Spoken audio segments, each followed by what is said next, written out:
పై MLA మేరియాల Sirisha Devi తీవ్రంగా మండిపడ్డారు. అభివృద్ధి పదంలో ముందున్న తమపై బురద చల్లే ప్రయత్నం మానుకోవాలని మాజీ ఎమ్మెల్యే ధనలక్ష్మి ఎమ్మెల్సీ అనంతబాబును హెచ్చరించారు.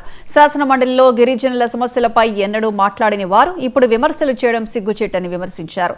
తన జీవితంతో అంబులెన్స్ ఏర్పాటు చేసి పేదలకు సేవ చేస్తున్నామని, ప్రజలను తప్పుదోవ పట్టిస్తే చట్టపరమైన చర్యలు తప్పవని స్పష్టం చేశారు.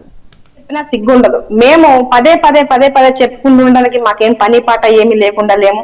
మొన్న మీరు చూసారు గంగవరం మండలంలో ఏమైందో. సామాన్య కార్యకర్తల్ని, ప్రజల్ని కూడా కొట్టి బెదిరిస్తున్నటువంటి పరిస్థితులు ప్రతి మండలంలో ఇట్లాగే జరుగుతా ఉంది. నేను ఒకటే అంటా ఉన్నాను, మేం చెయ్యాలి, మా నాయకులు చేయాలి, మా కార్యకర్తలు తిరగబడాలి. వైఎస్ఆర్సీపీ వాళ్ళు చేస్తున్నటువంటి అరాచక అక్రమాలకి మేము అందరం కూడా కట్టడి చేయాలంటే అందరు రెడీగా ఉన్నారు. మేము ఒక్క మాట చెప్తే చాలు, ఇంటికి వెళ్ళి కొట్టేస్తామంటే అన్న మాట్లాడుతా ఉన్నారు అడ్డదిగల మండలంలోనే. కానీ మా నాయకుడు అలాంటి నాయకుడు కాదు. దయచేసి నువ్వు ఒళ్ళు దగ్గర పెట్టుకొని మాట్లాడితే నీకే మంచిది అనంతబాబు అని మరొకసారి నేను హెచ్చరిస్తా ఉన్నాను.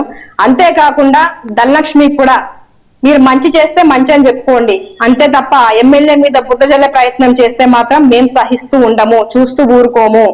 మేము ఒక గిరిజన మహిళము, ప్రజలకు ఏ విధంగా సర్వీస్ చేస్తా ఉన్నామో మాకు తెలుసు, ఏ విధంగా చట్టాలని మేము అమలు పరచుకోవాలో మాకు తెలుసు, గిరిజన యాక్ట్స్ కూడా మాకు తెలుసు. ఒకవేళ మా విధులకు గాని మా హక్కులకు గాని భంగం కల్పిస్తే ఏ విధంగా యాక్షన్ తీసుకోవాలో, నీ పైన ఎటువంటి ఫిర్యాదులు చేయాలో కూడా మాకు తెలుసు. ఇక్కడైనా బుద్ధి తెచ్చుకొని ఒళ్ళు దగ్గర పెట్టుకొని మాట్లాడితే నీకే మంచిదని